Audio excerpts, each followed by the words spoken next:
Hello and welcome to the second part of my two-part video on transfers in Football Manager 2015.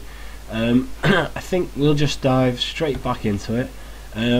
If you've watched the first part, which you should have done before watching this really, if you haven't watched it, go and watch that, then come back and check this out. You'll remember that we had an offer for Schneiderlin accepted. So this is what it looks like in your inbox when it comes through. You've had an offer accepted. You can see you get the contract details here.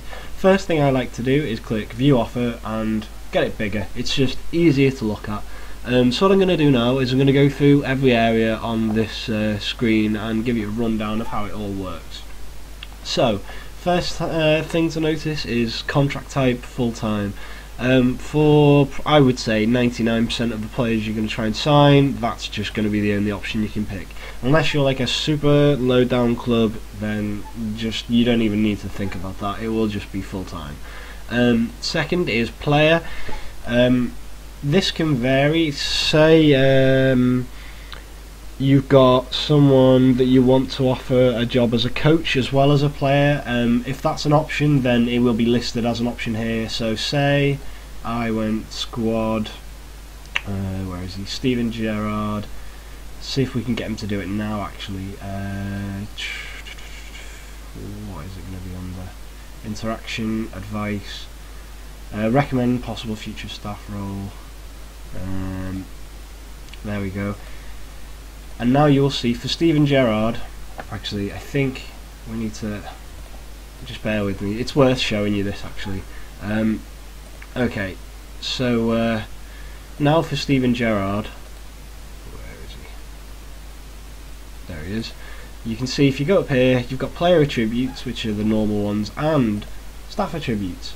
So now when we offer Gerrard a new contract, you can see I've got all these options that I can do instead of just player. Player coach, for example. Whatever. Anyway, that was a bit of a diversion, but I thought it was worth showing you that because there was no way I'd be able to show you it with Schneiderlin. Anyway, I'll just get back to where we were.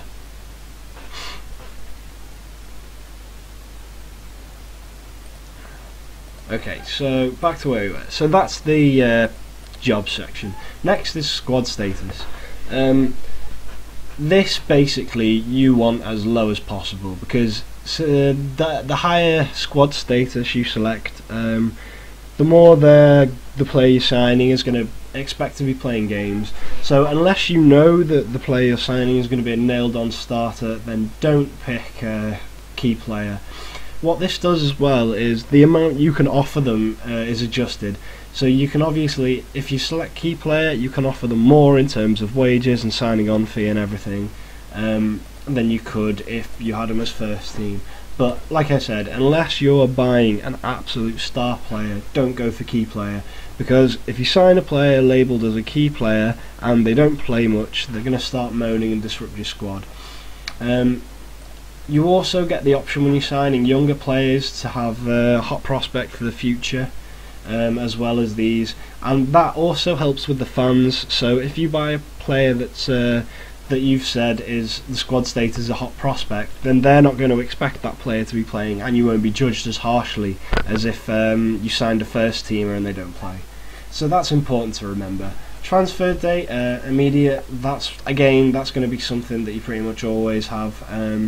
Contract length, well, as you can see, they've locked in that they want it until 2019. It's standard for it to be a 4 or 5 year deal. Usually you do get to change it yourself, but for some reason Schneiderlin's agent, which is this guy over here, he's not willing to negotiate on that. But for most instances it's good to give them as long a contract as possible. The only time you wouldn't really is if it's a very old player, then you only want to offer 1 year or 2 year deal. That's something to think about. Next is the all-important wage. As you can see, I can offer up to 115k per week here, but if we bump it up to first team, I can offer up to 235k, and that is adjusted accordingly. So rotation 64k. That's pretty straightforward. That's just how much you want to offer in wages. You can see how much they are currently on over here, that shows you their current deal, which is useful because obviously you don't want to offer less than what they're currently on, but you get an idea of maybe, like, I'm not gonna fucking triple his wages, but maybe I'll offer more. But it gives you an idea of relative to where they're at, how much you can get away with offering, is what I'm trying to say. Next is signing on fee. This fee usually comes out of your transfer budget, I believe. It's basically just a one-off fee paid to the player. And likewise, the agent fee is the same thing. It's a one-off fee paid to the player. You want to try and get these ideally as low as possible because they cost you. Paying these basically just adds to the transfer fee. And you can see down here it tells you about the how much transfer budget you've got remaining and that stuff for working this out. But like I said, you want that as low as possible. Okay, next onto the bonuses. You can see we've got quite a wide variety of bonuses you can add. Appearance fee is standard, that's in most contracts. That's how much they're going to get for each appearance. Team of the year bonus is a good one I like to add. I like to whap that right up as high as possible. That's a bonus they'll get paid if they make the team of the year at the end of the season. I think that in the unlikely event they do make that, then I'm happy to pay them a big sum. They're not that likely to make the team of the year, so it's a good little sum to include. Goal bonus is a good one for strikers because, well, as you can gather, it's a bonus paid for each goal. It's a nice little one to chuck in there, I think. It's not very expensive and it adds something. Unused substitute fee is for when you've got them on the bench but they don't make an appearance. Again, these bonuses are all fairly good to use because they're quite low bonuses. They're not gonna, unless you have, say you've got them set to key player and you've really ramped up all the bonuses, so I've got a goal bonus at 100k, and then it starts adding up and becomes difficult. But for the most part, if you keep these bonuses low, they are very good to use. Anyway, yeah, next up we've got the competition based bonuses. I'll just quickly scroll through them so you get an idea of what they are. They're just based on the performance of the team in all the different competitions. So upon achieving those milestones, I think you can have multiple bonuses. Yeah, you can have multiple bonuses as well. So achieving those milestones, they will get that fee. Okay, next is the clauses. Now this is where it gets interesting. This one here I think is the single most important clause you can have. It is a yearly wage rise. So this is useful because if a player wants more in wages than you are currently able to offer, either because you don't want to or because your board won't let you, then you can add in a yearly wage rise clause. And generally that will add a lot more weight to the contract without needing to add it up front. What this isn't good for is, say you have yearly wage rise, say maybe you sign 10 players and because you don't have much wage budget, then you're going low on wages and adding in a yearly wage rise to every contract you offer. Come next season, all those wages are going to go up by 25%, and then the season after another 25%, and quickly your wage budget will spiral completely out of control, and it will go higher than the wages you can afford to offer, and you are going to be losing money so fast. So that is something to really look out for, especially if you're maybe like a championship team and you're signing good players cheaply but using this as a way to get them to sign. Be very careful using that. I usually try to keep it at maybe like 5 or 10% to try and keep the wage rise down to a minimum, but it's there, it's useful, but you know, be careful. Top division relegation wage drop, that's pretty common with lower Premier League teams.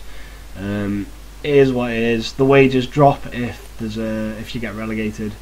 Wage after reaching club career games is a common one for younger players. It means after they reach the specified number of games, the wage will go up to this. It's quite good for younger players. If you don't know if they're gonna make it at your club, then you can start them off on maybe a much lower wage, like I don't know, like 40, and have it so that it reaches this after 30 games. That way, if they don't get in your team much and you end up having to sell them, then at least they didn't get to you know, the higher wage bracket. Seasonal landmark goal bonus. Similar thing to the goal bonus over here. This is a one-off payment based on how many goals they've scored. So 30 goals, you pay them a 1 million bonus. That's a good one to chuck into midfielders, I think, because the likelihood of them getting 30 goals a season is very, very small. So you can whap up an expensive goal bonus, like I'm going to do here. 2.3 he will probably never see. Next up, what have we got? 1 year extension after league games and 1 year extension. What are the differences? Oh, okay, so that's if you avoid relegation, that's final season. This is pretty straightforward. It's an extension after they meet the criteria set here. So if they've played 10 games, they're going to get an extension. That's okay, but I never really need to use that for anything. I could see it maybe if you had an aging player and you weren't sure whether to offer him a new deal or how many years you wanted to offer, then you could offer a 1 year deal or a 2 year deal and then have an optional extension if they keep on playing late into their contract. Minimum fee release clause. This is one you have to watch out for. This is a minimum fee that, say I have this as the minimum fee release clause in this player's contract. That means that after he signed this contract, any team that wants to buy him has to bid that much and then their offer will automatically be accepted. Watch out for this, because especially at top clubs it's not so much as a problem because you can get away without it, but if you're a lower club then you have to be very careful because players do request this. And say they want it quite low, like 5 or 10 million, you could end up losing your player for quite a small amount of money. So you want to keep an eye on this. And maybe if you initially agree quite a low fee here, then try and renegotiate the contract at some point to either get it raised or to get it removed. Because, you know, no one wants to lose their best players for a small fee. Yeah, you've got a similar thing for foreign clubs that are bidding and one for domestic clubs. That's pretty self-explanatory. Relegation release clause is the same thing as a minimum fee release clause, but it's only active if you get relegated. So that's a decent one to have in. If you're confident of staying up, then chuck that in, whatever. Sell on fee percentage. That means that if you sell him, then he will get the specified amount here, so 25% of the transfer fee. That's a useful one to chuck in, I always think. Try and offer a low percentage, but it's a good one. And you have profit percentage, which is the same thing, but only applies to the profit being made in the transfer fee. That's similar to the clause you can add in to the transfer negotiations with clubs, if you remember. There's a similar thing you can do there. And finally, the last thing, but you don't get a chance to use this very often, is the match highest earner clause, which basically means that no matter who comes into your club, this guy will always have the highest wage. So if you offer someone, say I offer this guy 100k a year, and a year down the line I sign someone and offer them 200k a year. If they sign, then this guy's wage will also go up to 200k a year because he will match the highest earner, making this guy always the highest earner. It's a risky move and it's only really worth doing if you have a player that is undoubtedly the best player at the club and, you know, he's a complete club legend. Like, I would do this with Steven Gerrard a couple of years back on Football Manager when he was in his prime. But you barely ever get a chance to use it. I'm not sure why it's greyed out here actually. Presumably it's because of board restrictions or something like that. But you barely get a chance to use that. But it is what it is. So, I mean, that is pretty much contracts down. Like I said, a couple of things to watch out for are the yearly wage rise. Don't let that get out of control because that will absolutely fuck you, basically. Keep an eye on your wage budget. Don't go offering crazy wage hikes out. Second thing to look out for is the minimum fee release clause. Always keep an eye on that. You don't want to lose your player for a low fee. You should use bonuses often, but be careful with how much you're offering them.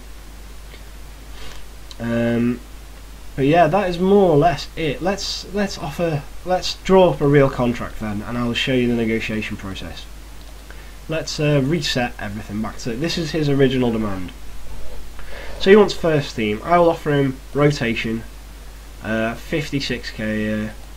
Signing on fees way too much, so let's knock these fees down. Selling fee percentage, yeah, I'll offer a yearly wage rise of 5%. Happy to ramp up the team of the year. I'm happy to ramp up the goal bonus.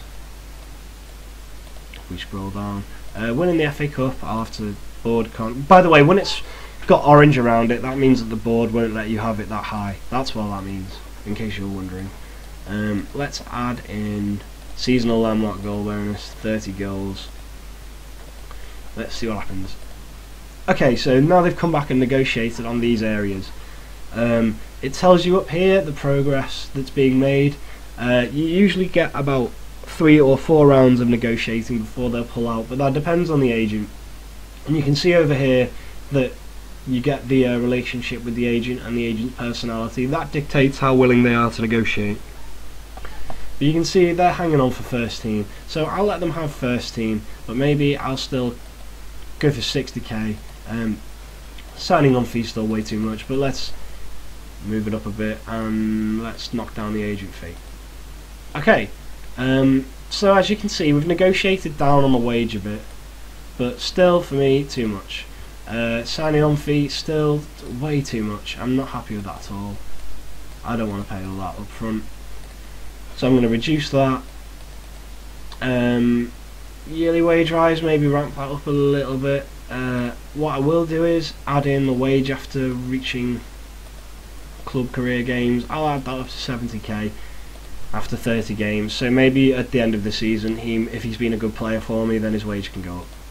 And there you go, it's gone green. We've had the contract accepted by them, so finalised deal, exit talks, bam, contract has been done. And that is how you offer a contract. It's reasonably straightforward. You just have to watch out for what you're offering, make sure things don't get out of control, etc, etc. I hope this has helped. Feel free to comment, subscribe on the videos, whatever. And if you haven't already watched the first half of this, then I would go and check out the first transfer video, because it goes over the negotiations for the player and everything, and they fit together nicely. And without that, then you probably don't know what I'm talking about with some of the stuff. Anyway, thank you for watching, and I will see you later.